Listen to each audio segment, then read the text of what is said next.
کہ پنجاب میں بلدیاتی انتخابات دسمبر 2025 کے آخری ہفتے میں کروائے جائیں، تاہم 22 اکتوبر 2025 کو پنجاب میں نئی قانون سازی کی وجہ سے بلدیاتی انتخابات ملتوی کرنے کا حکم دیا گیا۔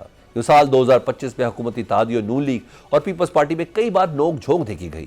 سال کے آغاز پر پنجاب میں اختلافات کھل کر سامنے آئے۔ ایک موقع پر تو پیپلز پارٹی نے حکومتی اتحاد سے الگ ہونے کی دھمکی بھی دی، لیکن پھر بڑوں کی انٹری کے بعد معاملات بظاہر ٹھیک ہو گئے۔ جولائی میں تاریخی سیلاب کے بعد پنجاب میں متاثرین کی امداد پر پیپلز پارٹی اور نون لیگ ایک بار پھر آمنے سامنے آئے۔ پیپلز پارٹی نے متاثرین کی امداد بے نظیر انکم سپورٹ پروگرام کے ذریعے کرنے پر زور دیا۔ بلاول بھٹو اور پیپلز پارٹی کے رہنماؤں نے متاثرین کے عالی امداد کی اپیل کرنے کا بھی مطالبہ کیا، لیکن وزیر اعلیٰ پنجاب مریم نواز نے پیپلز پارٹی کی تجویز قبول کرنے سے انکار کر دیا، جس پر دونوں جانب تلخی بڑھی۔ لیکن پھر وزیر داخلہ محسن نقوی کی شٹل ڈپلومیسی نے کام دکھایا۔ صدر آصف زرداری اور وزیر اعظم شہباز شریف کی انٹری کے بعد سیز فائر ہو گیا۔ نومبر میں ملکی آئینی تاریخ میں ایک اور سنگ میل عبور ہوا۔ 26ویں ترمیم کی ایک سال بعد 27ویں ترمیم سینٹ اور قومی اسمبلی سے 2/3 اکثریت سے منظور کر لی گئی۔ 27ویں ترمیم کے نتیجے میں عدالتی ڈھانچے میں بڑی تبدیلی ہوئی۔ 27ویں ترمیم کے نفاذ سے وفاقی آئینی عدالت ملک کی اعلیٰ ترین عدالت بن گئی۔ جسٹس امین الدین خان اس کے پہلے چیف جسٹس بنے۔ 27ویں ترمیم کے مطابق وفاقی آئینی عدالت کے فیصلے کا اطلاق پاکستان کی تمام عدالتوں سمیت سپریم کورٹ پر بھی ہوگا۔ سپریم کورٹ کے کسی فیصلے کا اطلاق وفاقی آئینی عدالت پر نہیں ہوگا۔ سپریم کورٹ کے از خود نوٹس کے اختیارات ختم کر دیے گئے۔ از خود نوٹس کے اختیارات آئینی عدالت کے سپرد کرنے اور آرٹیکل 184، آرٹیکل 186 اور آرٹیکل 191A آئین پاکستان سے حذف کر دی گئی۔ 27ویں ترمیم کے بعد Pakistan army act 1952، air force act 1953 اور نیوی ایکٹ 1961 میں ترامیم کی گئی، جس کے نتیجے میں پاکستان کی مسلح افواج کی چین آف کمانڈ میں نئے دور کا آغاز ہوا۔ چیئرمین جوائنٹ چیف کا عہدہ 27 نومبر 2025 سے ختم ہو گیا۔ فیلڈ مارشل سید عاصم الدین مسلح افواج کے پہلے چیف آف ڈیفنس فورسز بن گئے۔ چیف آف ڈیفنس فورسز پاک فوج کے تمام شعبوں کی ری سٹرکچرنگ اور انضمام کریں گے۔ وزیر اعظم چیف آف ڈیفنس فورسز کی سفارش پر کمانڈر نیشنل اسٹریٹجک کمانڈ تعینات کریں گے۔ کمانڈر نیشنل اسٹریٹجک کمانڈ بطور جنرل پاکستان آرمی میں اپنے فرائض سر انجام دیں گے۔ کمانڈر نیشنل اسٹریٹجک کمانڈ کو 3 سال کے لیے دوبارہ تعینات کیا جا سکے گا۔ کمانڈر نیشنل اسٹریٹجک کمانڈ کی تقرری دوبارہ تعیناتی یا اس میں توسیع کو کسی عدالت میں چیلنج نہیں کیا جا سکے گا۔ ریٹائرمنٹ کی عمر، سروس کی معیار اور ان کو ہٹانا کمانڈر نیشنل کمانڈ پر لاگو نہیں ہوگا۔ کمانڈر نیشنل اسٹریٹجک کمانڈ کی شرائط اور قواعد و ضوابط کا تعین وزیر اعظم کریں گے۔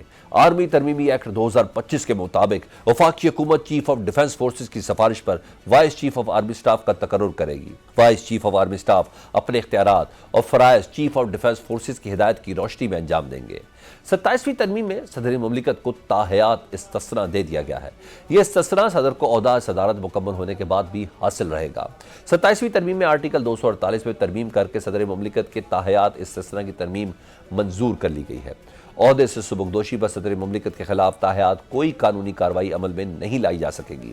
عہدے سے سبکدوشی کے بعد کوئی بھی عوامی عہدہ رکھنے پر استثناء ختم ہو جائے گا۔ جہاں ایک طرف پی ٹی آئی مزاحمت اور مفاہمت کی کشمکش سے نہ نکل سکی، وہیں سال 2025 مزاحمت اور مفاہمت کے بیانیے میں پھنسے وزیر اعلیٰ خیبر پختونخوا علی امین گنڈاپور کو اپنے عہدے سے ہاتھ دھونا پڑے۔ پی ٹی آئی نے 9 اکتوبر کو بانی P T I Imran Khan صاحب کے کہنے پر علی امین گنڈاپور کو وزارت اعلیٰ سے ہٹا کر سہیل آفریدی کو کے پی کا نیا وزیر اعلیٰ نامزد کیا۔ سہیل آفریدی کی بطور وزیر اعلیٰ نامزدگی پر وفاقی حکومت اور پی ٹی آئی میں تلخی پیدا ہوئی، تاہم 15 اکتوبر کو سہیل آفریدی وزارت اعلیٰ کا حلف اٹھانے میں کامیاب ہو گئے۔ پی ٹی آئی کی جانب سے سہیل آفریدی کو مزاحمت کی علامت بنا کر پیش کیا گیا، لیکن 2.5 ماہ کے دوران وہ کوئی بڑی مزاحمتی تحریک پیدا نہیں کر سکے۔ اڈیالہ جیل کے باہر بھی پی ٹی آئی اور سہیل آفریدی کو بڑا شو کرنے میں ناکامی رہی۔ سال کے آخر میں سہیل آفریدی نے لاہور کا رخ کیا، لیکن چند حکومتی رکاوٹوں کے علاوہ ان کا یہ دورہ کوئی بڑا تاثر قائم کرنے میں ناکام رہا۔ اب دیکھنا ہے کہ سال 2026 ملک میں سیاسی استحکام لاتا ہے یا ڈائیلاگ اور ڈیڈ لاک کی سیاست نئے سال میں بھی ایسے ہی چلتی رہے گی۔ 2025 میں پولیٹیکل لحاظ سے پاکستان نے کیا کھویا کیا پایا، اس پر بات کر لیتے ہیں سینئر تجزیہ کار نصر اللہ ملک صاحب سے۔ ملک صاحب، سال 2025 کا آغاز بھی حکومت اور پی ٹی آئی کے درمیان مذاکرات سے ہوا تھا، لیکن مذاکرات ناکام رہے تھے۔ اب 2025 کا اختتام ہے، وزیر اعظم نے مذاکرات کی آفر دی ہے، اپوزیشن نے قبول بھی کر لی ہے۔ آپ کو لگتا ہے کہ کوئی سنجیدہ مذاکرات ہوتے ہوئے نظر آ رہے ہیں، کوئی مثبت نتائج نکلیں گے؟ سر شکریہ سلمان صاحب۔ پہلی بات تو یہ کہ یہ مذاکرات ہونے چاہیے، لیکن دوسرا سوال یہ ہے کہ جو مذاکرات کرنے والا فریق ہے پاکستان تحریک انصاف، وہ اس مذاکرات کے حوالے سے کتنی سنجیدہ ہے۔ دیکھیں، حکومت اس وقت اپر ہینڈ میں ہے، پی ٹی آئی کا کوئی دباؤ نہیں ہے، پی ٹی آئی کوئی اسٹریٹ موومنٹ نہیں چلا رہی، پی ٹی آئی کا کوئی احتجاج اس وقت کوئی حیثیت نہیں رکھتا۔ اب لیکن پی ٹی آئی کے لوگ جو ہیں وہ گرفتار ہیں، جیلوں میں بند ہیں، ان کے جو قائد ہیں عمران خان صاحب وہ جیل میں بند ہیں، مشکلات ان کے لیے زیادہ ہیں. تو ان حالات سے نکلنے کے لیے پی ٹی آئی کو چاہیے کہ وہ سیاسی فیصلے کر کے یا مذاکرات کا آغاز کرے اور کم از کم کچھ نہ کچھ کسی موقع پہ وہ ریلیف لینے کی کوشش کرے. لیکن پی ٹی آئی کی اس وقت پرابلم یہ ہے کہ پی ٹی آئی مذاکرات بھی چاہتی ہے، عمران خان صاحب کی رہائی بھی چاہتی ہے، پی ٹی آئی چاہتی بھی ہے کہ ان کی مشکلات میں کمی ہو، لیکن وہ جو بیانیہ بنا چکی ہے اس ملک کے اندر کہ جناب ہم بہت معتمہ ہیں، باقی اس ملک کی سیاسی جماعتیں یا اسٹیبلشمنٹ وہ تو بالکل ہی جو ہے نا وہ سمجھیں کہ غلط لوگوں پر مشتمل ہے.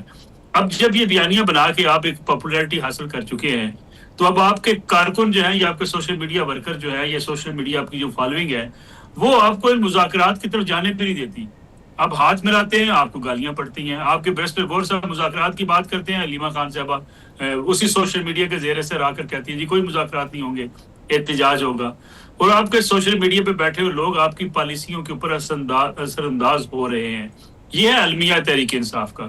تحریک انصاف اگر چاہے تو جس طریقے سے عمران خان صاحب نے کہا تھا کہ راجہ ناصر عباس صاحب اور محمود خان اچکزئی صاحب کے پاس اختیار ہے، تو اس کے بعد ساری لیڈرشپ مذاکرات یا احتجاج کے حوالے سے اپنا منہ بند کر لیتی. ان کو اختیارات جب دے دیا تھا تو وہ بات چیت کرتے، مذاکرات کرتے یا احتجاج کی بات کرتے. اب وہ الگ بات کر رہے ہیں، بیرسٹر غور کچھ اور کہہ رہے ہیں، علیمہ خان بیوہ کچھ اور، بی بی کچھ اور کہہ رہی ہیں، سہیل افریدی صاحب کچھ اور باتیں کر رہے ہیں. ان حالات میں پی ٹی آئی کے لیے جو ہے کوئی مذاکرات کا راستہ ہو یا کوئی ریلیف کا راستہ ہو وہ نظر نہیں آتا. معاملہ پی ٹی آئی کے ہاتھ میں ہے، پی ٹی آئی کو سنجیدہ سیاست کرنی بلک ہے، صاحب مینڈیٹ پی تو ٹی آئی کو پی ٹی سوشل آئی میڈیا کے نے انفلوئنس سے نکلنا ہے. اپوزیشن اتحاد کو دیا نا، محمود خان اچکزئی صاحب کو دیا، لیکن دوسری طرف ایک حقیقت بھی ہے کہ 2025 میں تحریک انصاف کو بڑی احتجاجی تحریک نہیں چلا سکی. سہیل آفریدی سے پی ٹی آئی کو امیدیں تو ہیں، وہ اسٹریٹ پاور دکھا رہے ہیں یا اس کے اوپر موومنٹ کی طرف گئے ہوئے ہیں، وہ ایک دونوں چیزیں کافی پیرالل چل رہی ہیں. آپ کو لگتا ہے کہ پی ٹی آئی فٹیگ کا شکار ہو گئی ہے جو کہ 26 نومبر بھی اس دوران ہوا ہے؟ شاید اس کا خوف ہے کہ پی ٹی آئی احتجاج کی طرف نہیں جا رہی کہ نہیں سہیل آفریدی باقاعدہ طور پر لوگوں کو موبلائز کرنے میں کامیاب ہو جائیں گے؟ بالکل نہیں ہوں گے. سہیل افریدی صاحب خیبر پختونخوا کے اندر جلسے کر رہے ہیں. آپ مجھے بتائیے کہ اگر وہ کوہاٹ میں جلسہ کر لیں، پشاور میں جلسہ کر لیں، سوابی میں جلسہ کر لیں تو کس کے لیے مسائل ہوں گے؟ ان کی اپنی حکومت ہے وہاں پہ، ان کو اپنی ایڈمنسٹریشن ہے، ان کو چیزوں کو ہینڈل کرنا ہے. تو فائدہ کس کو ہوگا؟ یعنی یا تو یہ ہے کہ وہ پنجاب میں جلسہ کرتے، کراچی میں جلسہ کرتے، کوئٹہ میں کوئی بڑی بھرپور طاقت کا مظاہرہ کرتے. اور پھر دوسری بات، ان جلسوں کے نتیجے میں کیا عمران خان صاحب باہر آ جائیں گے؟ یہ بھی ایک بڑا سوال ہے. اگر وہ بڑے سے بڑا مینار پاکستان پر جلسہ بھی کر لیں، فرض کر لیں، تو کیا اس کے نتیجے میں اڈیالہ جیل کے دروازے کھل جائیں گے؟ پی ٹی آئی کو دیکھیں یہ بات سمجھنی چاہیے کہ وہ اسٹیبلشمنٹ کے ساتھ جو ٹکراؤ کی پالیسی میں اپنے لیے جو ایک پاپولزم کی طرف چلی گئی ہے اس سے اسے نکلنا ہوگا. یعنی آپ دیکھیں ایک طرف مذاکرات کی بات کرتے ہیں، دوسری طرف آپ سبر سالار کے خلاف ٹویٹس کرتے ہیں، ان کے خلاف ایک مہم چلاتے ہیں، پورے سوشل میڈیا پہ آپ کمپین چلاتے ہیں جو ہے وہ افواج پاکستان کے خلاف. ان حالات میں آپ کی کہ بات چیت کیسے آگے بڑھ سکتی ہے؟ میں چھوٹی سی مثال آپ کو دوں سلمان صاحب. اگر پی ٹی آئی اپنا ڈیلیگیشن بنا کے آصف زرداری صاحب کے پاس بھیج دے، میاں نواز شریف صاحب کے پاس بھیج دے، شہباز شریف صاحب کے پاس بھیج دے، بھلا سے اگلے 1 2 4 10 دنوں میں مذاکرات کامیاب ہوں یا نہ ہوں، لیکن ایک جیسچر چلا جائے گا کہ پی ٹی آئی جو ہے وہ سیاسی جماعتوں کے ساتھ مل کے چل سکتی ہے. اچھا سر، ایک چارٹر آف ڈیموکریسی کے بعد نا ایک چارٹر آف فرینڈشپ کی بھی بات چل رہی ہے. تو پیپلز پارٹی اور نون لیگ میں ویسے تو اختلافات ہے، سلام متحسین کو بھی لے کے، این ایف سی کو لے کے، نئے صوبے کے قیام کو لے کے، تو حکمران اتحاد ایسے ہی چلتا رہے گا کیونکہ یہ سب کی سیکیورٹی ایسے ہی ہے کہ سب اکٹھے رہے؟ دیکھیں میرا خیال تو یہ کہ اس وقت جو حالات ہیں انشورنس پالیسی یا پاکستان تحریک انصاف، مسلم لیگ نون کی اور پیپلز پارٹی کی، یہ اسی طریقے سے لڑتے رہیں گے، وہ اپنی حکومت کرتے رہیں گے. یا تو یہ جس کا میں ذکر کر رہا ہوں، اب دیکھیں نا جب ہم بات کرتے ہیں جی کہ ڈائلاگ کریں گے، مذاکرات کریں، لوگ ہمیں کہتے ہیں نیچے آ کے، آپ کسی پروگرام کے نیچے آپ دیکھیے کہ لوگ کہیں گے یہ قوم و تفہیم سکھانے والے کہاں سے آ گئے، یہ ہمیں پیپلز پارٹی سے نواز شریف کے ساتھ ہاتھ ملانے کا کہنے والے کون سے آ گئے. وہ بھائی آپ نے اس ملک میں سیاست کرنی ہے، آپ کوئی آسمان سے گری ہوئی مخلوق نہیں ہے، نہ ہی آپ فرشتوں کی جماعت ہیں، نہ ہی آپ کے اندر جو بیٹھے ہوئے لوگ ہیں کوئی پی ٹی آئی نے کوئی سانچے سے بنائے ہوئے ہیں، کوئی پی ایم ایل این سے آیا ہوا ہے، کوئی پی ایم ایل کیو سے آیا ہوا ہے، کوئی پیپلز پارٹی سے آیا ہوا ہے، چو کا مربع اپنے پوری پارٹی میں اکٹھا کیا ہوا ہے. لیکن وہ دانشور بن کے کیا کہہ رہے ہوتے ہیں 75 سالوں میں ملک تباہ کر دیا جائے. وہ بھائی 3 بار وزیر رہنے والا بندہ آپ کو لیکچر دے رہا ہوتا ہے کیونکہ اس ملک میں جو حکومت ٹھیک نہیں ہوئی. بھائی آپ ماما خان 3 حکومتوں میں وزیر تھے، یعنی آپ عمر یونس صاحب کی نکالے نا ذرا پرانی ویڈیوز، مسلم لیگ نواز کے میاں نواز شریف کے نعرے لگا رہے ہیں، اور اس وقت کہا کیا کرتے تھے میاں نواز شریف اس ملک میں ترقی کی علامت ہے، آج کہتے ہیں چور ہے، آج کہتے ہیں ڈاکو ہے، آج کہتے ہیں 40 سالوں سے ملک تباہ کر دیا۔ یعنی یہ مسئلہ یہ ہے ان کا کہ جب انہوں نے دیگر پارٹیوں کے حوالے سے ایک رویہ ایسا اختیار کر لیا ہے کہ بھائی ان سے ہاتھ ملانا بھی جرم ہے۔ دیکھیں بیسٹر گور صاحب نے پارلیمنٹ میں سامنے سے پرائم منسٹر آگے شہباز شریف صاحب ان سے ہاتھ ملا لیا، سوشل میڈیا پہ وہ طوفان بدتمیزی کیا گیا کہ جناب بیسٹر گور بک گیا، لوٹا ہے، اس نے ہاتھ کیوں ملا لیا۔ یہ انتہا پسندی کی سیاست جو ہے آپ کو پروموٹ کرتی ہے، پاپولر بناتی ہے، لیکن آپ کو کارنر کر دیتی ہے، دیوار سے لگا دیتی ہے، اور آج پارٹی دیوار سے لگی ہے۔ ٹھیک، اچھا ملک صاحب، اب کچھ مبصرین ایسے ہیں جن کو طاقتور حلقوں کے بڑے قریب سمجھا جاتا ہے، ان کی رائے ہے کہ جو مقتدرہ ہے یعنی اسٹیبلش، وہ پنجاب حکومت سے اتنی خوش نہیں ہے۔ آپ کو لگتا ہے 2026 میں اس حوالے سے کوئی بڑی پیش رفت ہو سکتی ہے یا محض صرف قیاس آرائی ہے یہ؟ دیکھیں بعض چیزوں پہ آپ کو پتہ اسٹیبلشمنٹ ہو، سیاسی جماعتیں ہوں، حکومتیں ہوں، کئی چیزوں پہ آپ کو اعتراضات ہوتے ہیں، کئی حکومت کی پالیسیوں پہ اختلاف رائے پایا جاتا ہے، لیکن مجھے پاکستان کے موجودہ حالات کے پیش نظر میاں شہباز شریف صاحب 2026 میں کئی جاتے دکھائی نہیں دے رہے۔ وہ حکومت میں رہیں گے، بلاول بھٹو زرداری اور آصف علی زرداری صاحب کی گڑی خدا بخش میں 18ویں بے نظیر بھٹو صاحبہ کی برسی کے اوپر تقاریر نکال لیں، آپ کو اس سے اندازہ ہو جائے گا کہ اسٹیبلشمنٹ مسلم لیگ نواز اور پیپلز پارٹی ایک پیج کے اوپر ہے۔ کوئی بڑی لڑائی نہیں ہونے جا رہی، کوئی شہباز شریف صاحب کو نکالا نہیں جا رہا۔ ایک ماحول بنایا جا سکتا ہے جس میں ہمارے صحافی زیادہ بنا لیتے ہیں، دانشور زیادہ بنا لیتے ہیں۔ مجھے نہیں لگتا کہ ایسے حالات ہیں کہ کوئی بہت زیادہ کوئی تفریق پیدا ہو چکی ہے اور شہباز شریف صاحب کی حکومت جانے والی ہے۔ مجھے بتائیے شہباز شریف صاحب کو ہٹا کے آپ کیا کریں گے، یا مسلم لیگ نواز کی حکومت کو رخصت کر کے کیا کریں گے؟ بالکل آپ کچھ کیا نہیں پی ٹی آئی کو دے دیں گے؟ صحیح کہہ رہے، کوئی آپشن ہی نہیں ہے۔ بہت شکریہ رسول اللہ ملک صاحب، سینئر تجزیہ کار ہم سے بات کر رہے۔ پاکستان فرنٹ میں ایک اہم ترین ٹاپک اس بریک کے بعد۔ سال 2025 میں پاکستانی عدالتوں نے کئی اہم فیصلے تو کیے، لیکن اس کے علاوہ اعلیٰ عدالتوں کی حیثیت اور خد و خال بھی تبدیل ہو گئے۔ Supreme court of Pakistan supreme نہ رہی اور وفاقی آئینی عدالت وجود میں آ گئی۔ آئینی معاملات آئینی عدالت کے سپرد ہوئے، جبکہ دیوانی اور فوجداری مقدمات سپریم کورٹ کے حصے میں آئے۔ 27ویں آئینی ترمیم کے تحت وفاقی آئینی عدالت قائم کی گئی۔ جسٹس امین الدین اس عدالت کے پہلے چیف جسٹس بن گئے۔ سپریم کورٹ میں زیر التوا 55,000 مقدمات میں سے ایسے 25,000 مقدمات آئینی عدالت کو منتقل ہو گئے جن میں کوئی نہ کوئی آئینی نکتہ شامل تھا۔ پارلیمان نے آئینی ترمیم کا 2 سال میں 2 بار کچھ ایسے استعمال کیا کہ اب سپریم کورٹ کے 3 سینئر ججز میں شامل ہونا بھی چیف جسٹس پاکستان بننے کی ضمانت نہیں رہا۔ آئینی عدالت کے چیف جسٹس اگر سینیورٹی میں اوپر ہوئے تو یہ عہدہ بھی ان کے پاس ہی جائے گا۔ سال 2025 میں 27ویں ترمیم کے بعد سپریم کورٹ کے 2 سینئر ججز بھی مستعفی ہوئے، جن میں جسٹس منصور علی شاہ اور جسٹس اطہر من اللہ شامل ہیں۔ سال 2025 میں پی ٹی آئی اور اس کے بانی کے لیے عدالتوں سے ریلیف کی کوئی خبر نہیں آئی۔ سال کا آغاز جنوری میں بانی پی ٹی آئی کو 190 ملین پاؤنڈ کیس میں سزا سے ہوا۔ اڈیالہ جیل میں قائم احتساب عدالت کے جج ناصر جاوید رانا نے 190 ملین پاؤنڈ کیس بانی پی ٹی آئی کو 14 اور ان کی اہلیہ کو 7 سال قید کی سزا سنائی۔ عدالت فیصلے میں القادر یونیورسٹی کی زمین ضبط کرنے کا حکم بھی دیا۔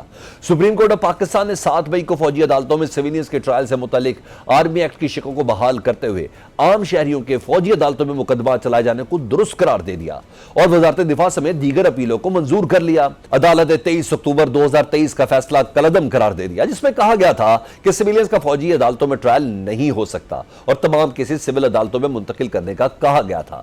اسلام آباد کے مشہور نور مقدم قتل کیس، جس میں مجرم کو پھانسی کی سزا سنائی گئی، ان کی اپیل پر سپریم کورٹ نے 20 مئی کو فیصلہ سناتے ہوئے سزائے موت برقرار رکھی اور تحریری فیصلے میں کہا کہ سائلنٹ وٹنس تھیوری کے مطابق بغیر عینی گواہ کے ویڈیو ثبوت قابل قبول ہیں۔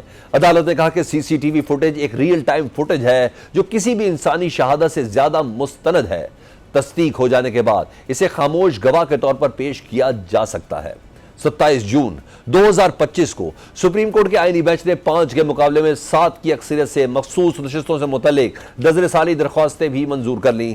عدالت نے مختصر فیصلے میں 12 جولائی کا فیصلہ کالعدم قرار دے دیا اور سنی اتحاد کونسل کو مخصوص نشستیں نہ دینے کا پشاور ہائی کورٹ کا فیصلہ برقرار رکھا۔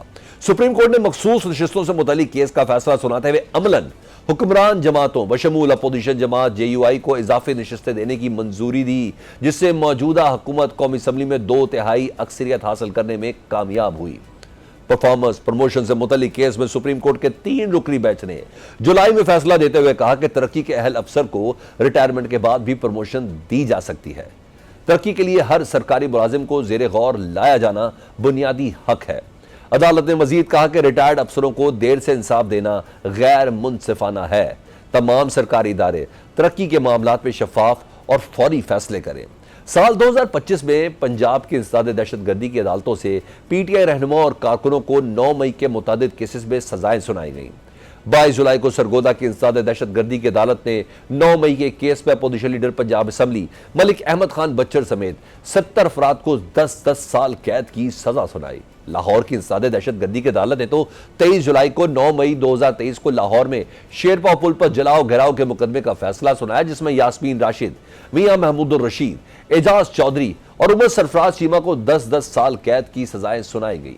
31 جولائی کو فیصل آباد کی انسداد دہشت گردی عدالت نے 9 مئی کے مقدمات میں تحریک انصاف کے رہنما اور کارکنوں سمیت 108 افراد کو قید کی سزائیں سنائیں۔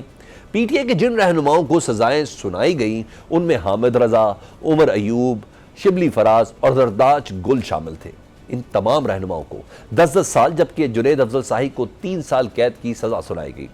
عدالتی فیصلے کی روشنی میں الیکشن کمیشن نے 5 اگست 2025 کو عمر ایوب اور شبلی فراز سمیت تحریک انصاف کے 9 اراکین اسمبلی اور سینیٹر کو نااہل قرار دیا، جن میں اراکین قومی اسمبلی زرتاج گل، صاحبزادہ حامد رضا، رائے حسن نواز اور رائے حیدر علی خان شامل تھے۔ اراکین پنجاب اسمبلی محمد انصر اقبال، جنید افضل سائی اور رائے محمد مرتضی اقبال کو بھی نااہل قرار دیا گیا۔ سال 2025 میں حکومت نے مختلف ہائی کورٹ سے اسلام آباد ہائی کورٹ میں ججوں کے تبادلے کا عمل بھی شروع کیا۔ ہائی کورٹس کے چیف جسٹس صاحبان اور چیف جسٹس یحییٰ آفریدی نے بھی 3 ججز کے اسلام آباد ہائی کورٹ تبادلے پر اپنی رضامندی ظاہر کی۔ یوں 1 فروری 2025 کو صدر مملکت نے لاہور، سندھ اور بلوچستان ہائی کورٹ سے ایک جج کو اسلام آباد ہائی کورٹ تبادلے کی منظوری دے دی، جس کے بعد وفاقی وزارت قانون نے نوٹیفیکیشن بھی جاری کر دیا۔ لاہور ہائی کورٹ سے جسٹس سرفراز ڈوگر، سندھ ہائی کورٹ سے جسٹس خادم حسین سومرو اور بلوچستان ہائی کورٹ سے جسٹس محمد آصف کا اسلام آباد ہائی کورٹ میں تبادلہ کیا گیا۔ 3 فروری 2025 کو اسلام آباد ہائی کورٹ میں نئی سینیورٹی لسٹ جاری کی گئی، جس کے مطابق سینیورٹی لسٹ میں جسٹس سرفراز ڈوگر سینئر پیونی جج بن گئے، جبکہ justice Mohsin Akhtar Kayani seniority list پر دوسرے نمبر پر چلے گئے۔ 10 فروری کو justice Mohsin Akhtar Kayani, justice Tariq Jahangiri, justice Babar ستار، جسٹس سردار اعجاز اور جسٹس سمن رفت نے سینیورٹی لسٹ میں تبدیلی پر اعتراض اٹھاتے ہوئے ریپرزنٹیشن چیف جسٹس اسلام آباد ہائی کورٹ کو بھجوائی۔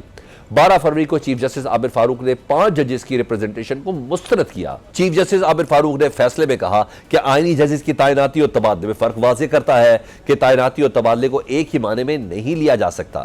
ہائی کورٹ کا جج تعینات ہونے پر حلف اٹھا کر آفس سنبھالتا ہے۔ 13 فروری کو اسلام آباد ہائی کورٹ کے چیف جسٹس عامر فاروق کی سپریم کورٹ تعیناتی کے بعد جسٹس سرفراز ڈوگر نے قائم مقام چیف جسٹس کی حیثیت سے ذمہ داریاں سنبھالی۔ 14 فروری کو صدر مملکت نے جسٹس سردار سرفراز ڈوگر سے حلف لیا۔ 20 فروری کو جسٹس محسن اختر کیانی، جسٹس بابر ستار، جسٹس طارق جہانگیری سمیت 5 ججز نے ٹرانسفر اور سینیورٹی کے خلاف سپریم کورٹ سے رجوع کیا۔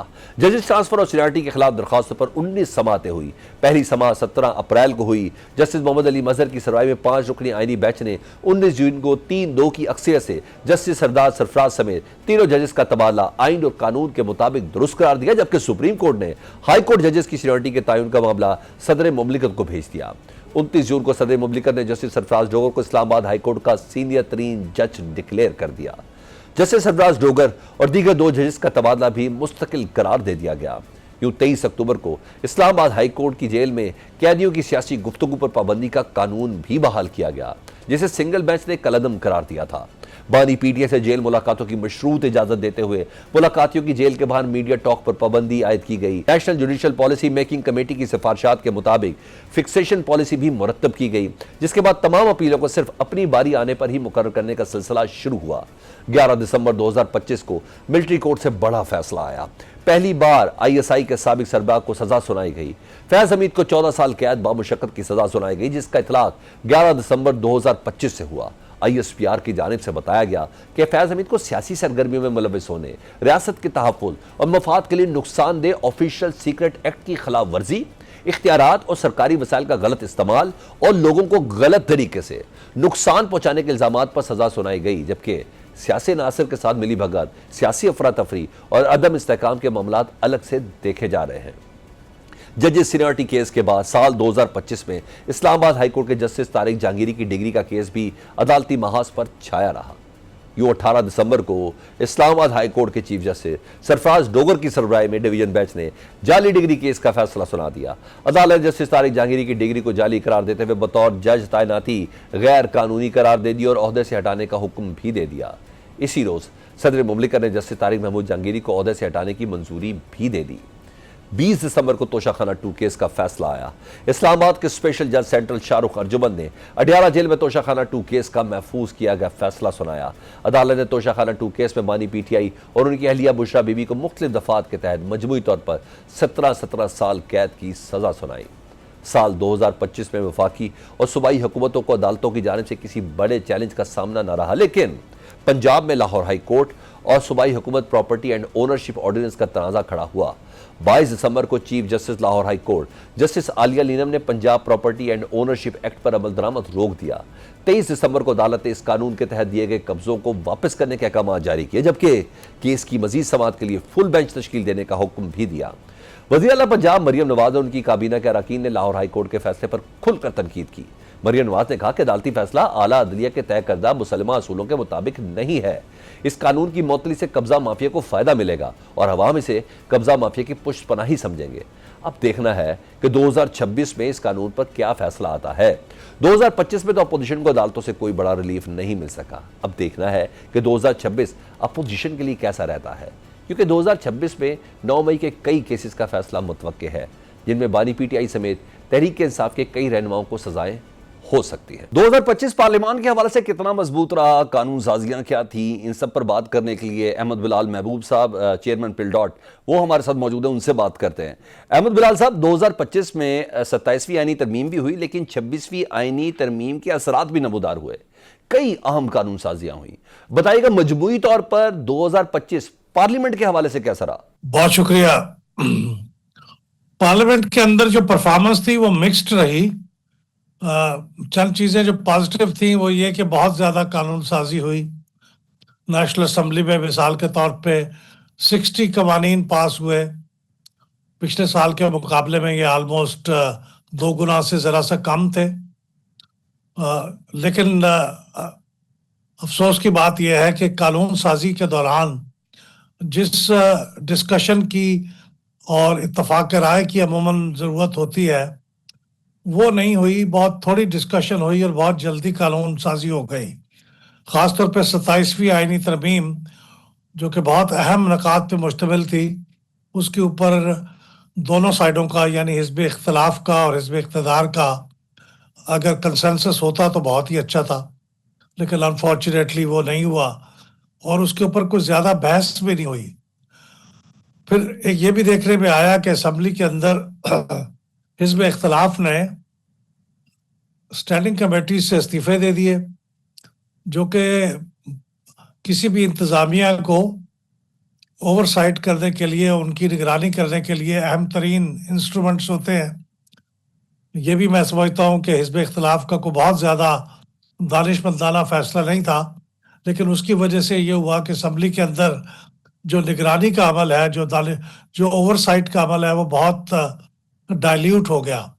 پھر ہم نے یہ بھی دیکھا کہ قائد حزب اختلاف خواہ سینٹ کے ہوں یا قومی اسمبلی کے، وہ دونوں پہلے ان کے خلاف مقدمات تھے، ان کی کنوکشن ہوئی، کنوکشن کے بعد ڈسکوالیفیکیشن ہوئی، اور پھر اس کے بعد ڈسکوالیفیکیشن کی وجہ سے اب وہ قائد حزب اختلاف کی جو پوزیشن ہے وہ کافی دنوں سے دونوں ہاؤسز کے اندر خالی ہے۔ حالانکہ حزب اختلاف اپنے نام دے چکی ہے، لیکن اس کے باوجود کچھ قانونی منہ شگافیوں کے باعث یہ حزب اختلاف کے قائد اپوائنٹ نہیں ہو رہے، تو یہ بھی ایک نامکمل پارلیمنٹ کی نشانی ہے۔ تو پارلیمنٹ جنرلی اگرچہ اپنا کام تو کر رہی ہے بظاہر، لیکن اس کے اندر حزب اختلاف کی پارٹیسپیشن چونکہ نہ ہونے کے برابر ہے، اور وہ بھی صرف احتجاج کی حد تک ہوتی ہے۔ تو اس لیے میں سمجھتا ہوں کہ پارلیمنٹ کی جو پرفارمنس ہے وہ کافی حد تک فلاڈ ہے، اس کے اندر کافی کمزوریاں ہیں، کمی ہے۔ اچھا، اوورال بتائیں 2025 میں آپ پارلیمنٹ میں اپوزیشن کے کردار کو کس طرح ایویلیویٹ کریں گے؟ کیا اپوزیشن بہتر کردار ادا کر سکی یا کر سکتی تھی؟ یقیناً کر سکتی تھی۔ میں سمجھتا ہوں کہ یہ بائیکاٹ کا اور ریزگنیشنز کا، استعفوں کا اور واک آؤٹ کا یہ جو انداز فکر ہے یہ بالکل جمہوریت کے ساتھ کمپیٹیبل نہیں ہے. آپ کبھی کبھار احتجاج کرتے ہوئے اسمبلی سے واک آؤٹ کر جائیں علامتی طور پہ وہ تو ٹھیک ہے، لیکن اگر آپ اسمبلی کے رکن بھی ہوں اور اسمبلی کی کارروائی میں حصہ بھی نہ لیں، آپ اسمبلی کی اسٹینڈنگ کمیٹیز کا بھی حصہ نہ بنے، تو پھر یہ میں سمجھتا ہوں کہ یہ غیر ذمہ داری ہے. اپوزیشن کے خود اپنے انٹرسٹ میں ہے کہ وہ ان بحثوں میں حصہ لے، کمیٹیوں کی کارروائی میں حصہ لے اور اسمبلی سے واک آؤٹ نہ کرے، اپنا پوائنٹ آف ویو پیش کرے، اس کے اندر ڈٹ کے پیش کرے، اور جو چیزیں جس سے وہ اتفاق نہیں کرتی ڈٹ کے اس کی مخالفت کرے پارلیمانی حدود کے اندر رہتے ہوئے. لیکن اگر وہ یہ نہیں کرتی تو وہ بحیثیت پارلیمنٹیرین اور بحیثیت پارلیمنٹری پارٹی وہ اپنے فرائض سے پہلو تہی کر رہی ہوگی. مگر سر اپنی جگہ پہ یہ سوال بھی تو ہے نا، 2025 میں ضمنی انتخابات ہوئے مگر ان میں ٹرن آؤٹ کو لے کر بہت سے سوالات اٹھے.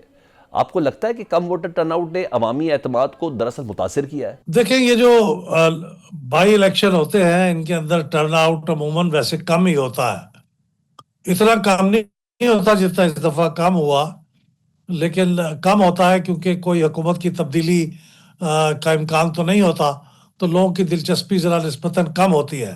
بہت شکریہ احمد بلال محبوب صاحب، چیئرمین پل ڈاٹ، ہم سے بات کر رہے تھے قانونی معاملات میں کتنی فتح ہوئی، کتنی ہزیمت کا سامنا کرنا پڑا، ان تمام چیزوں کو دیکھتے ہوئے کہ عدلیہ مضبوط ہوئی یا نہیں ہوئی. حافظ احسان کھوکر صاحب ماہر قانون وہ ہمارے ساتھ موجود ہیں، ان سے بات کرتے ہیں. حافظ احسان صاحب، 2025 پاکستانی عدلیہ کو لے کر ایک متنازع سال تو رہا ہے. ججز کے استعفے بھی آئے، ایک جج کی تو ڈگری بھی جعلی نکلی، آئینی عدالت کا بھی قیام ہوا. آپ کو لگتا ہے کہ 2025 عدلیہ کے لیے کچھ بہتر تھا اس میں؟ بسم اللہ الرحمن الرحیم. سلمان، میں سمجھتا ہوں کہ ہمیں صرف 2025 ہی دیکھنا چاہیے، چونکہ جس کانٹیکسٹ کے اندر آج آپ پروگرام کر رہے ہیں وہ بنیادی طور پہ یہ ہے کہ کیا پاکستان کی عدلیہ جو ہے اس نے اپنے آپ کو 2025 میں امپروو کیا، یا پاکستان کی عدلیہ اسی ڈگر پہ چل رہی ہے جو 1947 سے آج تک ایک ہے، کہ جس کے اندر جسٹس ڈیلیڈ جسٹس ڈینائڈ بھی ہے، جس کے اندر ایفیشنسی کا بھی ایشو ہے، ٹرانسپیرنسی کا بھی ایشو ہے، افیکٹونیس کا بھی ایشو ہے، ایلیویشن آف ججز کا بھی ایشو ہے. اس کے بعد آپ کا جو ہے آؤٹ ڈیٹڈ آپ کا پروسیجرل لا ہے، آؤٹ ڈیٹڈ آپ کا سبسٹینٹیو لا ہے. تو کیا اس سارے کانٹیکسٹ کے اندر پاکستان کی جوڈیشری نے اسرٹ کیا ہے یا نہیں کیا؟ تو میں یہ سمجھتا ہوں کہ 2025 کے اندر بھی ایز یوزول آپ ان انڈیکس کو دیکھیں گے کہ جو 1947 سے لے کے آج تک جو ہے آپ کے گورننس کے، جسٹس کے، ٹرانسپیرنسی کے، رول آف لا کے اور انسٹنٹ جسٹس جو ہے اس کے انڈیکس وہی ہیں کہ پاکستان کہیں 130 نمبر پہ ہے، کہیں 140 نمبر پہ ہے، کہیں 150 نمبر پہ ہے، اور اس کا ڈائریکٹ ریزلٹس جو ہے وہ پاکستان کے عام آدمی پہ پڑا ہے، پاکستان کی اکانومی پہ پڑا ہے اور پاکستان کی انٹرنیشنل رینکنگ پہ پڑا ہے. اگر صرف اس کانٹیکسٹ کے اندر دیکھا جائے جس پہ اب آپ نے کہا ہے وہ ہے سپریم کورٹ آف پاکستان، تو میں یہ سمجھتا ہوں کہ سپریم کورٹ آف پاکستان کے اندر جو امینڈمنٹ آئی ہے 27 یہ 26 کے وقت ہی آ جانی چاہیے تھی، لیکن پولیٹیکل کنسیڈریشنز آئی، پولیٹیکل ڈائیلاگ آیا، اور یہ جو 27 آئی ہے یہ سلمان کو آج کا نہیں ہے. 1956 کا جب ہم کانسٹیٹیوشن بنانے لگے تھے تو اس وقت بھی جو جسٹس کمیشن بنا تھا اس نے بھی یہ ریکمنڈیشن دی کہ ہمیں کانسٹیٹیوشنل کورٹ میں جانا چاہیے، اور ساری پولیٹیکل پارٹیز اس پہ ایگری تھی. اور دنیا میں کسی جگہ اس طرح نہیں ہوتا کہ اگر آپ ڈویژن آف جورسڈکشنز پہ چلے جائیں اور ججز جو ہیں ریزائن کر دیں کہ انڈیپینڈنس آف جوڈیشری ہے. چونکہ 1920 سے جب سے کانسٹیٹیوشنل کورٹ بنی ہے آسٹریا کے اندر آج تک جو ہے نہ جورسڈکشن کا ایشو آیا ہے، نہ ججز کی ریزگنیشن کا ایشو آیا ہے، اور نہ یہ ہے کہ سپرامیسی آف انڈیپینڈنس جو جوڈیشری جو ہے وہ کمپرومائز ہوئی. تنقید یہ ہوتی ہے موجودہ عدلیہ پر کہ پی ٹی آئی کے خلاف فیصلے تو آئے ہیں لیکن حکومت کے خلاف عدلیہ سے کوئی بڑا فیصلہ نہیں آیا. ایک تو یہ ایک سوال ویلڈ ہے، آپ مجھے بتائیں کیا یہ واقعی ویلڈ سوال ہے عدلیہ سے حکومت کے خلاف کوئی فیصلہ نہیں ہے؟ سب کچھ اتنا بہترین کیسے چل رہا ہے؟ چلیں سلمان ہم دیکھ لیتے ہیں ان ساری چیزوں کے اندر. ایک پی ٹی آئی کے وہ فیصلے ہیں جو فارمر پرائم منسٹر سے ریلیٹڈ ہیں جو اسلام آباد ہائی کورٹ کے اندر آئے ہیں. کوئی ایک فیصلہ آپ بتائیں کہ جس کے اندر اسلام آباد ہائی کورٹ نے جو ہے فارمر پرائم منسٹر جو نے ریلیف نہیں دیا، سائفر ہے, توشہ خانہ ہے, اس کے بعد آپ کا یہ جو توشہ خانہ 1 کے اندر دیکھ لیں, اس کے بعد الیکشن کمیشن والا میٹر آپ دیکھ لیں, بیلز میٹر اندر آپ دیکھ لیں, جو بھی میٹر نیچے سے اوپر اسلام آباد ہائی کورٹ کی طرف آیا ہے وہاں کے اوپر یا انہیں ایکویٹل ملی ہے یا سسپینشن ملی ہے یا بیل ملی ہے.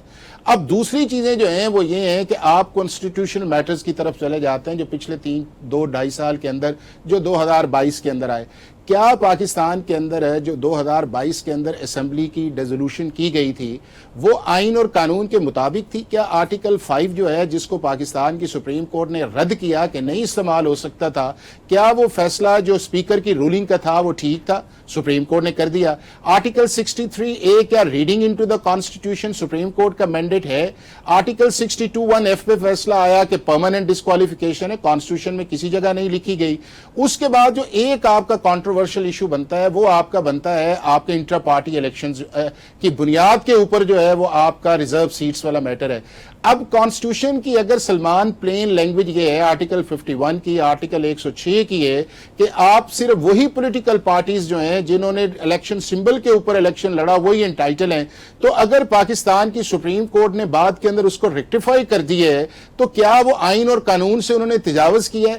میں یہ سمجھتا یہ ہوں کہ چونکہ ہم ان پولیٹیکل ڈائیلاگ ایشوز کو یا کانسٹیٹیوشنل میٹرز کو جو پارلیمنٹ پہ یا پارٹیز میں پر ہونا چاہیے تھا, جب ہم نے ان کو ان عدالتوں کے اندر لے کے گئے ہیں تو وہاں کے اوپر پھر میرا جج, آپ کا جج, میری فیور میں ججمنٹ, وہ رول آف لا, وہ ساری چیزیں آپ کو نظر آتی ہیں. اور میرا خیال ہے کہ اسی نے پاکستان کی جوڈیشری کو جو ہے سب سے زیادہ جو ہے وہ ڈیمیج کیا ہے کہ انہی پولیٹیکل سلوگنز کی وجہ سے جو ہے وہ جوڈیشری کو ڈسکریڈٹ بھی کیا جاتا ہے, لائکنگ یا ڈس لائکنگ میں بھی لے کے آیا جاتا ہے. بہت شکریہ حافظ احسان احمد, سینئر قانون دان, ہم سے بات کر رہے تھے پاکستان فرنٹ.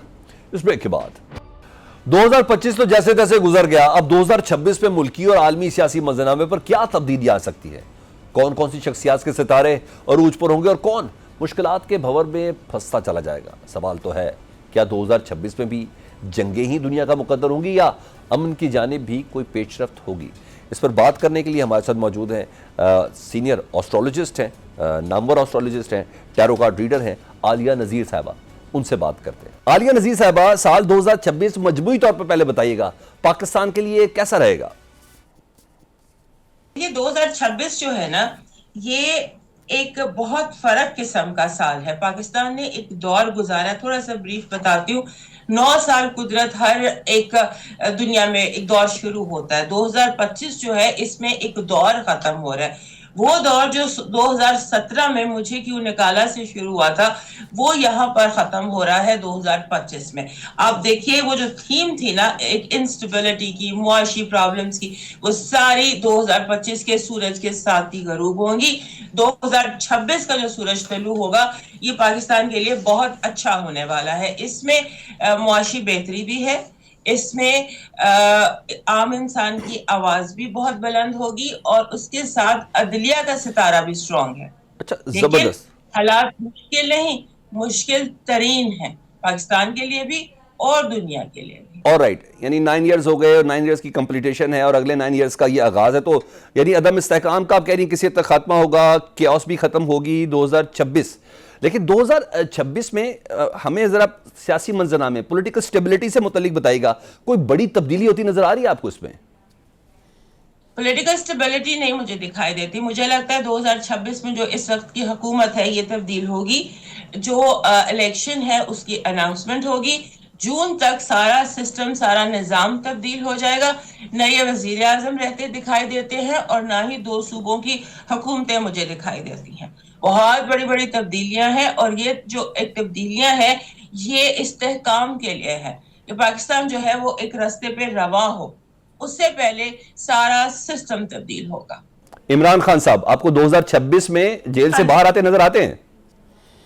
دیکھیں, عمران خان کے حوالے سے مجھے یوں لگتا ہے کہ عمران خان فروری سے اپریل کے درمیان عمران خان کے باہر نکلنے کے آثار پیدا ہوں گے, کیونکہ جو سسٹم ہوتا ہے نا اسے ہم زحل کہتے ہیں, اس میں بہت زیادہ کریک آ چکے ہیں اور سسٹم نہ صرف پاکستان میں بلکہ آل اوور دا ورلڈ تبدیل ہونے والا ہے. سسٹم تبدیل ہوگا جس میں عمران کے لیے جگہ پیدا کی جائے گی, ان کو انٹیگریٹ کیا جائے گا. اور پھر جون تک ان کے باہر نکلنے کے امکانات ہیں. باہر نکلنے کے بعد یہ بنی گالا جائیں گے. وزیر اعظم ہاؤس فوری طور پہ جاتے دکھائی نہیں دیتے. ٹھیک ہے. اور سہیل آفریدی جو وزیر اعلیٰ کے پی کے ہیں، ان کے کارڈز کیا کہتے ہیں؟ کیا وہ 2026 میں وزیر اعلیٰ برقرار رہیں گے؟ بار بار گورنر راج کی بات تو کی جا رہی ہے. دیکھیے سہیل آفریدی جو ہیں ان کا میں نے ستارہ دیکھا ہے، وہ ابھی بہت میچور مجھے نہیں لگتا. مجھے لگتا ہے کہ گنڈا پور جو ہے، علی مین گنڈا پور، وہ واپس ریلیونٹ ہونے لگے ہیں. یا وہ ان کے ساتھ پاور شیئرنگ کریں گے یا کچھ ایسا کریں گے کہ کچھ سٹرینتھ پکڑیں سہیل آفریدی. یہ گنڈا پور کی طرح سٹرونگ نہیں ہے ان کا ستارہ گنڈا پور سے ویک ہے. پاک بھارت تعلقات 2025 تو مودی کے لیے بہت ڈرانا خواب تھا نا پاکستان. 2026 پاکستان اور بھارت کے تعلقات کے حوالے سے بتائیے گا، یہ کیسا ہوگا؟ جو 2026 ہے نا، یہ مودی کے لیے ایک ڈرانا خواب کنٹینیو کرے گا. یہ بہت زیادہ اس میں ان کے لیے اور ٹرمپ کے لیے، یہ دو ایسے لیڈر ہیں جو منہ کی کھائیں گے. انہوں نے ابھی ان کا بڑا برا وقت سٹارٹ ہوا ہے، ابھی تو انہوں نے وہ دیکھا ہی نہیں جو ان کے ساتھ ہونا ہے. اور جو مودی ہیں وہ جنگ کا دوبارہ سوچیں گے نہیں، لیکن بارڈر ریڈ الرٹ رہیں گے. جنگ چھڑ سکتی ہے، پاکستان کسی نہ کسی جنگ میں انوالو ہوگا اپنے نیبرز کے ساتھ. میں نے کہا نا، چاروں دشائیں ڈسٹرب ہیں. سارے بارڈرز جو ہے وہ ریڈ الرٹ رہیں گے پورا سال، اور کوئی ایک جنگ ہو سکتی. وہ جنگ اب ایران کے ساتھ ہے یا افغانستان کے ساتھ ہے یا انڈیا کے ساتھ ہے، مگر ایک جنگ ہے اور وہ اچانک ہے. لیکن جو اس میں پاکستان کامیاب رہے گا. پاکستان کو ہرانا ممکن نہیں ہے 2026 میں. اس کی پاور، اس میں اللہ کی طرف سے کوئی پاور ہے. جیسے کوئی ہماری زمین، ہماری مٹی، ہمارا گراؤنڈ، یہ اسٹرانگ ہو رہا ہے. All right, last question. 2026 میں آپ غزہ کا خاکہ کیسا دیکھ رہی ہیں، اور کیا 2026 میں روس یوکرین جنگ کا خاتمہ ہوگا؟ دیکھیے اتنی جلدی تو خاتمہ دکھائی نہیں دیتا. جیسے میں نے آپ کو بتایا کہ خاتمہ پہلے امریکہ کا ہوگا. امریکہ جو ہے اس میں بہت زیادہ ٹربل ہے، کیونکہ اب وہ نو مور ان کمنگ 9 years آپ دیکھیں گے کہ امریکہ سپر پاور رہنے والا نہیں ہے. جب وہاں پر زوال آتا ہے تو پھر 2027 میں غزہ کا مسئلہ سالو ہونا شروع ہوگا 2027 میں. بہت شکریہ عالیہ نذیر صاحبہ، ہم سے بات کر رہی تھی. 2025 کا اختتام ہو گیا، کل سے 2026 میں ہم داخل ہوں گے، اس دعا کے ساتھ کہ پاکستان میں پولیٹیکل پولرائزیشن کم سے کم ہو. اس دعا کے ساتھ پاکستان میں ادارے اپنے کام کرنے میں آزاد ہوں. اس دعا کے ساتھ بنیادی انسانی حقوق مکمل طور پر پاکستانی عوام کو میسر ہوں. اس دعا کے ساتھ کہ ہماری عدلیہ عالمی رینکنگ میں مزید بہتر ہو. اس دعا کے ساتھ کہ پاکستان میں سالڈ انویسٹمنٹ پلانز دنیا کی جانب سے آئیں، کیونکہ یہی ترقی کا راستہ ہے. پاکستان فرنٹ سے سلمان حیدر کو اجازت دیجیے. اللہ حافظ.